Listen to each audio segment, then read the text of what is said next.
Ragazzi, approfitto dallo stand di Cube Control per farvi vedere i nuovi modelli fatti in collaborazione con Mercedes.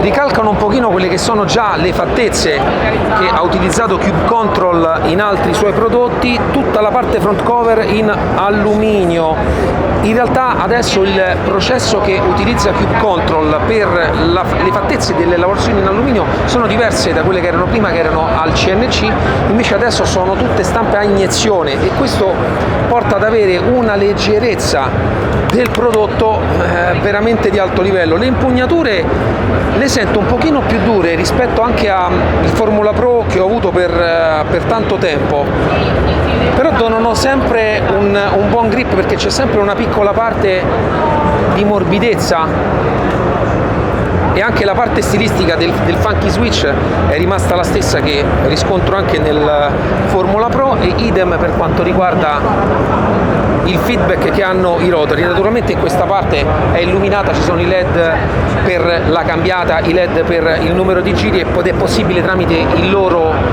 software andare a settare tutti i vari profili.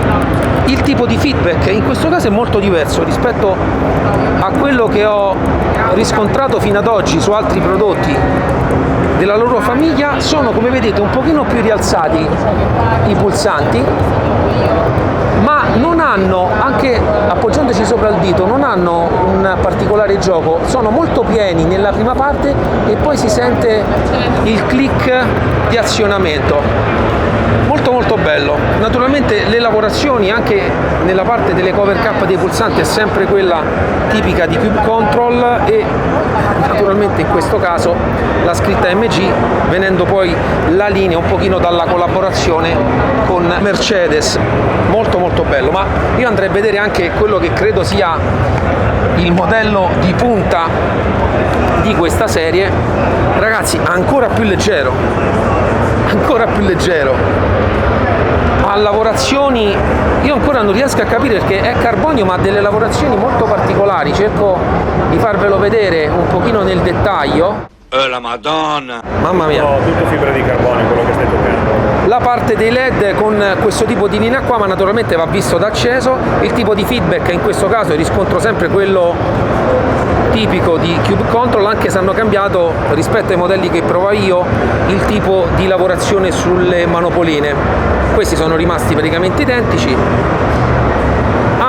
Allora, il rotary in questo punto qua ha una corsa limitata da questa struttura in plastica qui. Devo provarlo con i guanti, così prova anche tu Andrea, dimmi un po' che ne pensi. Risulta un po', come lo senti? È duro, è complicato col pollice, bisogna vedere poi in game mentre giochi come si comporta. Diciamo che tanto sono aggiustamenti che fai un click alla volta. Sì. Ormai... No, il click lo riesce a dare. Sì.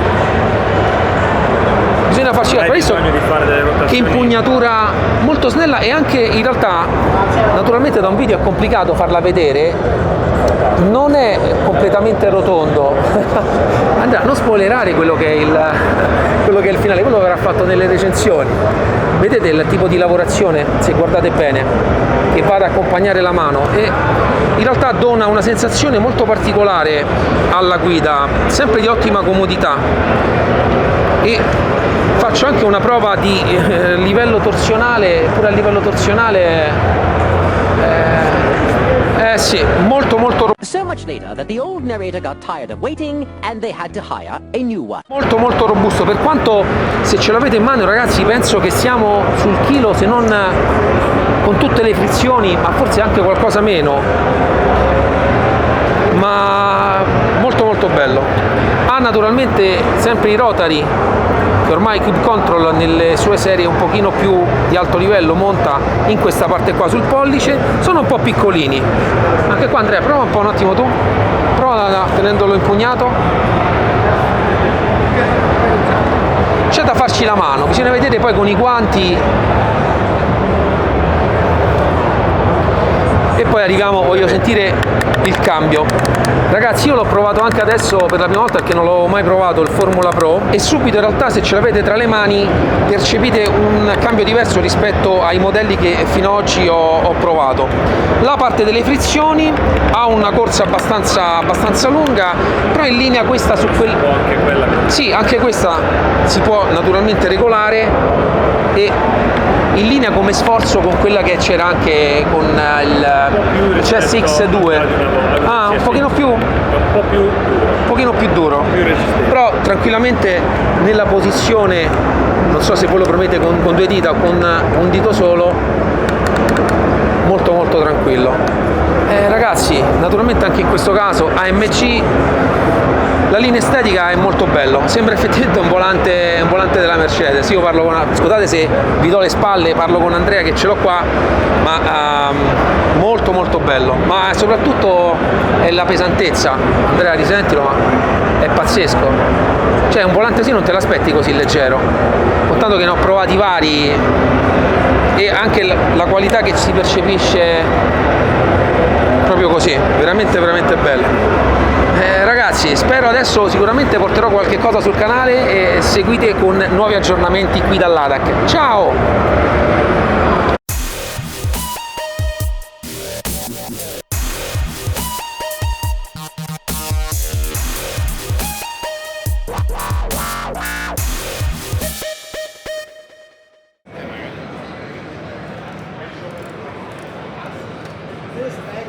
Provai ahora. Voy a probar. Está más así. Voy a probar.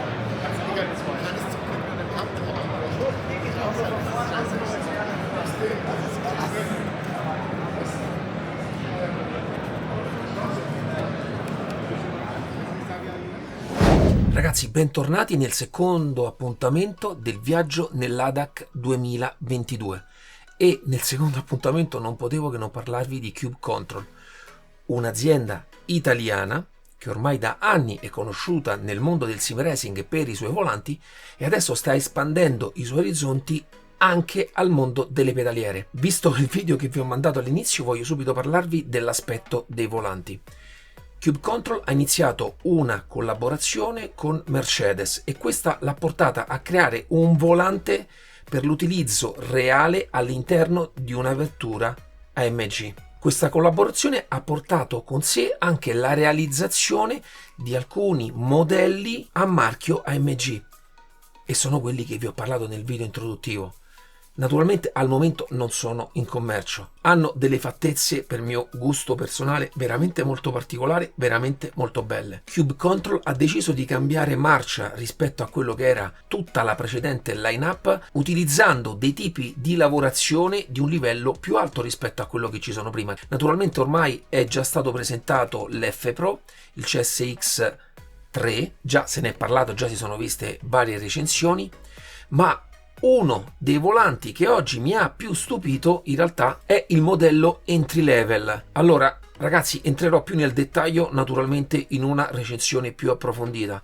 La cosa che mi ha stupito è che mantengono la qualità costruttiva anche nel modello entry level ad un prezzo d'attacco a mio avviso pazzesco, ma ripeto, sarà tutto più approfondito in una recensione specifica. Per quanto riguarda la lavorazione delle cover dietro di tutti i volanti, adesso non lavora più al CNC, ma vengono fatti con uno stampaggio di alluminio a iniezione. Questo permette a livello di alcune geometrie di disegno molto più particolareggiate rispetto al CNC, ma soprattutto porta una diminuzione di peso pazzesca.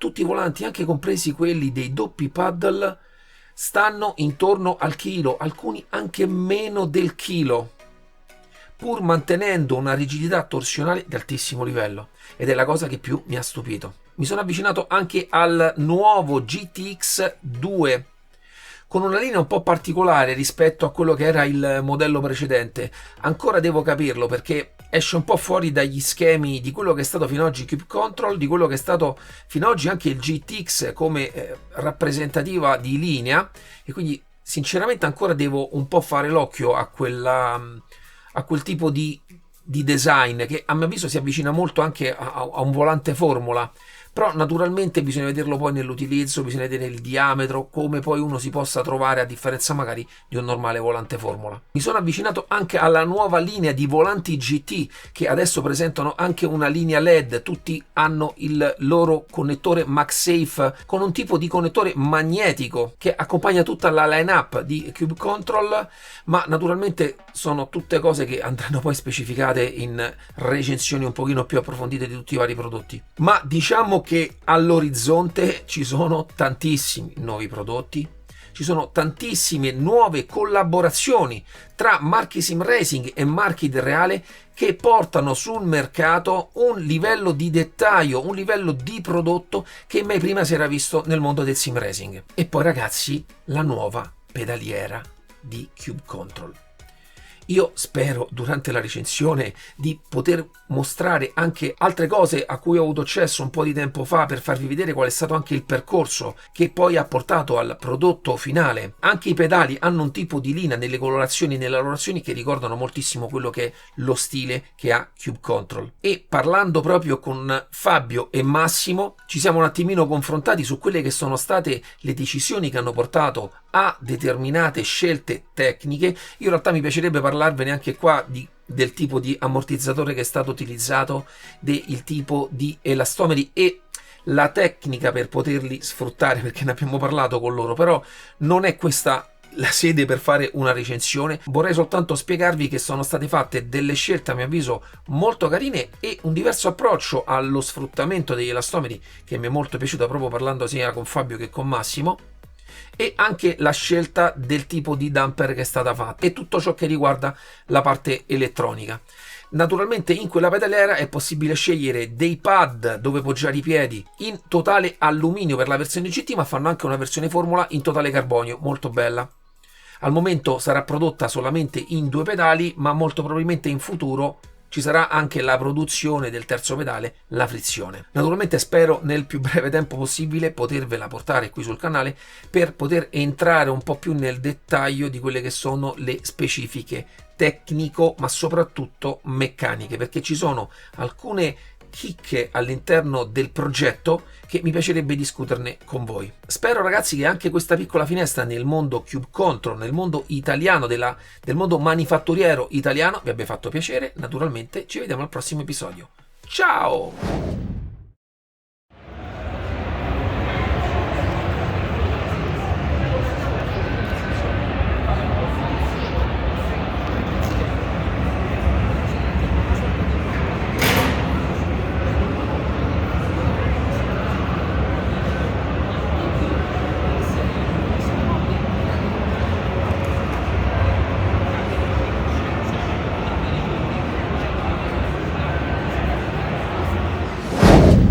Ragazzi, siamo qui nello stand di Cube Control e ci sono tante novità, naturalmente verranno poi nelle recensioni future e vi porterò contenuti un pochino anche più specifici qui dall'ADAC, ma vi voglio subito far vedere che prodotti sta tirando fuori Cube Control in collaborazione con Mercedes. Naturalmente ve ne parlerò in un video un pochino più specifico proprio di questi che ho fatto qui all'ADAC, ma in questo piccolo short, guardate ragazzi, questo è il volante reale che Cube Control monta su la Mercedes reale. È un tipo di volante innanzitutto anche dal peso leggermente diverso da quelli che sono poi i nostri volanti da gaming, e anche per quanto riguarda il feedback dei tasti credo che le richieste per il reale siano diverse anche per delle conformità a cui devono attenersi. Vi faccio vedere anche il sistema di palette. Ragazzi, è veramente duro rispetto anche a quello che immaginavo su volanti che utilizziamo noi per il gaming.